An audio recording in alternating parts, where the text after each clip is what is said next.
ব্যৱসায়ৰ নামত চিকিৎসালয় খুলি ৰোগীৰ লগত হেতালি খেলিছে কোনে?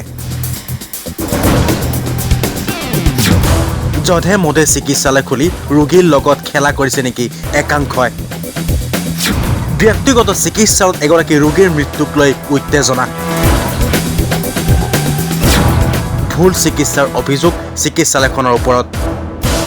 আপুনি কৈছে যে আপোনাক যেতিয়া মাতিছে আপুনি তেতিয়া আহিছে মানুহজন মৰাই ঢুকাই যোৱাৰ পিছত, কিন্তু আপোনাক যেতিয়া আপুনি ক'লে পেইন কিলাৰটো মই দিব দিছোঁ, আপোনাক তেতিয়াওতো মাতিছিলে, আপুনি পেইন কিলাৰটো ফোনত দিব দিছে।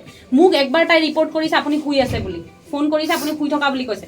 মই তাৰপিছত কৈছোঁ আকৌ ফোন কৰি কোৱা মানুহজনৰ বিষ বেছি হৈ আছে, তেতিয়াহ'লে মই কি কৰিম? তেতিয়া আপুনি পেইন কিলাৰ দিব দিছে। আপোনাক ইমানবাৰ মাতা হৈ আছে, আপুনি এবাৰো কিয় অহা নাই?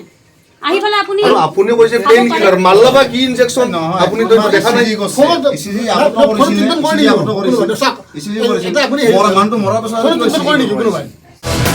এইখন হৈছে Bakr polyclinic and research centre. ব্যক্তিগত এই চিকিৎসালয়খনত এগৰাকী ৰোগীৰ মৃত্যুক লৈ এতিয়া উত্তেজনাৰ সৃষ্টি হৈছে। অভিযোগ ভুল চিকিৎসা কৰাত। হিমানী কলিতা নামৰ এগৰাকী ৰোগীক ভুল চিকিৎসা কৰি মাৰি পেলোৱাৰ অভিযোগ তুলিছে পৰিয়ালৰ লোকে। নাৰ্ছে হেনো বেজী দিয়াৰ পাছতে তাৎক্ষণিকভাৱে মৃত্যু হয় হিমানী কলিতা নামৰ মহিলাগৰাকীৰ।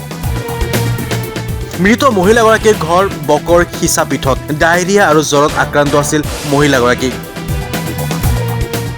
ৰোগীৰ কৰ্তৃপক্ষই জনোৱা মতে নাৰ্ছে একো নজনাকৈ ইনজেকশ্যন দি সামান্য ৰোগীক মাৰি পেলায়। ব্যৱসায়ৰ নামত সাধাৰণ ৰোগীৰ লগত খেলা কৰিছে নেকি এনেধৰণৰ কিছুমান ব্যক্তিগত চিকিৎসালয়ে?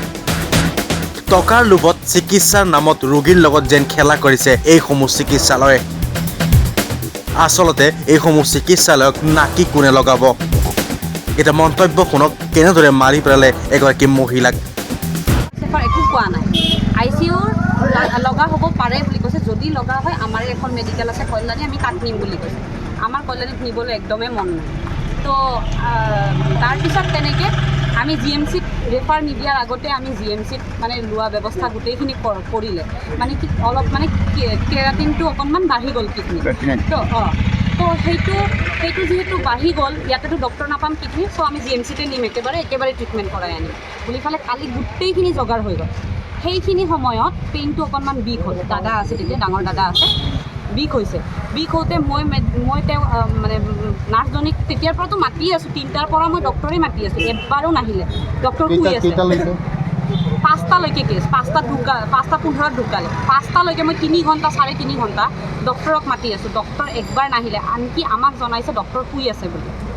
মই কৈ আছোঁ চিৰিয়াছ হৈ গৈছে, পেচেণ্টটো চিৰিয়াছ হৈ গৈ আছে, বিষটো বাঢ়ি গৈ আছে। আমি নিবলৈওতো মানুহজনক এটা চিকিউৰিটি লাগিব, তো তোমালোকে বিষটো কমাই দিয়া, মানে বিষটোৰ ওপৰত কিবা এটা চোৱা, ডক্টৰক মাতা, চাব দিয়া অন্তত। সিহঁতে যেনেকৈ নহওক ডক্টৰ শুই আছে বুলিয়ে কৈ আছে। তাৰপিছত দাদাজনে মানে ডক্টৰক ৰিপৰ্ট যেতিয়া দেখাব গৈছে, শুই থকা অৱস্থাত বিচনাত শুই আছে, সেই বিচনাত শুইয়ে ৰিপৰ্ট চাই দিছে, এনেকুৱা ডক্টৰ। তাৰপিছত সেইটো ডক্টৰ জুবাইৰ কিবা আছিল, জুবাইৰ মোৰ তাত আছে, সেয়া ফটোটো আছে।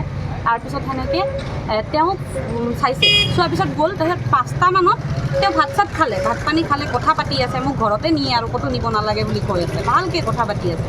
তেওঁক ক'লে যে কঁকালত এটা বেজী দিব লাগিব বুলি ক'লে নাৰ্ছজনী। পিছত মই আকৌ ক'লোঁ যে এনেকুৱা তুমি ডক্টৰক কিয় মাতি নিদিয়া? শুই শুই থাকিলে নহ'ব নহয়, মাতি দিব লাগিব, প্ৰাইভেট ইনষ্টিটিউশ্যন এখন।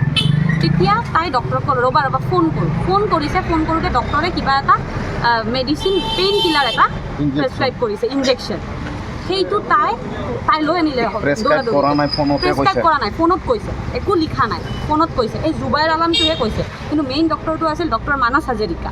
তেওঁতো গুৱাহাটীতে আছে। তেওঁক নুসুধাকৈ জুবাইৰ আলমে তেতিয়া দি দিলে সেইটো এই ইনজেকশ্যনটো। দিয়াৰ লগে লগে ভণ্টিটো আহি ক'লে যে নাৰ্ছজনী আহি ক'লে এটা ইনজেকশ্যন মাৰিব লাগিব, কঁকালত মাৰিম কিন্তু। তেতিয়া বঢ়িয়াকৈ মানে যেতিয়াই ধুনীয়াকৈ মানে নিজে কঁকালটো কিবা কৰি দিলে, নিজে তেৰা হৈ দিলে কঁকালত দিয়া বুলি ফালে।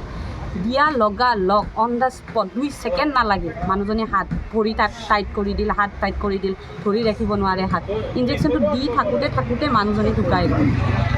তো এইটো কি হ'ল? আৰু তাৰপিছতো ডক্টৰ নাই, ডক্টৰৰ খবৰ নাই। তেতিয়া আমি মানে যেতিয়া ঢুকাই গৈ আছে মানুহজন দেখি আছোঁ, তেতিয়া মানে মই ওলাই আহি ডক্টৰ ক'ত মই হাল্লা কৰিলোঁ। মানে দাদা এজনো আছিলে, তেওঁ ক'লে ডক্টৰ ক'ত, তেতিয়া ডক্টৰজনে আহিলে, আহি পেলাই ডক্টৰজনে চাই পালে ডিক্লেৰেশ্যন তেওঁ দিব ভয় খাইছে, ডিক্লেৰেশ্যন দিব পৰা নাই, যিহেতু ইমান টাইম মাতি থকা হৈছে, এটা মাত নামাতিলে তেওঁ ৰিগ্ৰেট কৰিছে যে তেওঁ এটাও মাত নামাতিলে।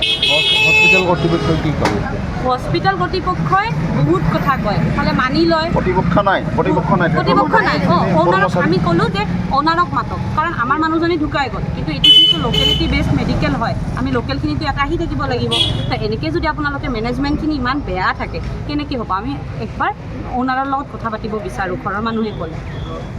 অ'নাৰক সিহঁতে যেনেকৈ নহওক মানিলে, নজনালে অ'নাৰক নাজানালে, ফোনটো ছুইচ অফ, এইবিলাক প্ৰুফ দেখাই আছে, ক'ৰ পৰা কোন আহে মানে একো ঠিক নাই আৰু কোনো কৰ্তৃপক্ষ নাই। সিহঁতে ফাৰ্ষ্টতে ক'লে যে পৰাগ ছাৰক দি গৈছে হেণ্ডেলিংটো, আকৌ তাৰপিছত ক'লে যে মানস ছাৰক, আকৌ তাৰপিছত ক'লে যে আমিয়ে হয়, মানে সিহঁতৰ একো ঠিক নাই, একো চিজিল নাই। তাৰমানে যদি আমি এফআইআৰ এটা দিম এতিয়া, এফআইআৰটো দিলে তাৰমানে যিকোনো দায়িত্ব সিহঁতৰ ওপৰত দিয়াই বেটাৰ হ'ব। আমি কি ভাবিছোঁ মানে গাৰ্জেনে কি ভাবিছে সেইটো গাৰ্জেনৰ পৰা মন্তব্য ল'লে, মই যিহেতু প্ৰেজেণ্ট আছিলোঁ সেইখিনি সময় মই এইখিনি কথা আৰু ইমান গাফিলতি তাৰমানে আমি যি গতিকে আমাৰ যিখিনি আমাৰ লোকেল এৰিয়াৰ মধ্যৱৰ্তী পৰিয়ালখিনিয়ে আমাৰ চিকিৎসা কৰিব আহে, ইয়াতো যিখিনি টকা পইচা থাকে গুৱাহাটীতে যায়, আমাৰ মানুহখিনি কেনেকৈ চিকিৎসা কৰিব পাৰে, এওঁলোকৰ এনেকুৱা গাফিলতি যিখিনি হস্পিটেলত সুবিধা লাগে সেই সুবিধাখিনি হস্পিটেলত কিন্তু নাই।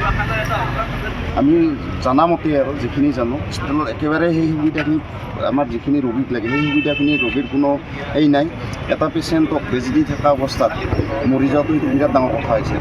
এটা ডক্টৰে এটা যেতিয়া ক্ৰিটিকেল পেচেণ্ট চাব লাগে যে পেচেণ্টটোক কি পৰিমাণত ইনজেকশ্যন দিব লাগিব, কি দিব লাগিব, কোনো বিনা প্ৰেছক্ৰাইবত ডক্টৰে এটা নাৰ্ছক ফোনত পোৱাৰ পাছত ইনজেকশ্যন দিয়াটো প্ৰযোজ্যজনক নহয়। তাৰমানে সেই কথাটো আমি তেওঁলোকক কৈছিলোঁ আৰু তেওঁলোকে ভুল চিকিৎসা কৰিছে। ভুল চিকিৎসা, ৰং ট্ৰিটমেণ্টৰ কাৰণেতো মানুহ মৰিছিল, মানুহ ইনজেক্টেবল কৰি থকা মানুহ নমৰে।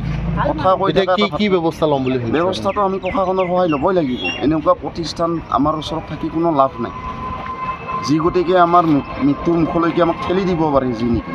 আমি এই প্ৰতিষ্ঠানৰ ওচৰত আহি কি আশা কৰিম কওকচোন? থাকাত কৰি নাথাকাই ভাল। আমাক আপোনালোকে এফআইআৰ দিম এতিয়া আমি গৈ কেনে, আমি গোটেই ঘৰৰ মানুহখিনি গৈ কেনে, আমি গোটেই ৰাজ্যৰ মানুহখিনি গৈ কেনে তেওঁলোকৰ ওপৰত গোটেই আমাৰ স্বত্বাধিকাৰীৰ ওপৰত আমি এফআইআৰ এখন দিম। বকৰ পৰা Dhanmoni Medhi, my news north east.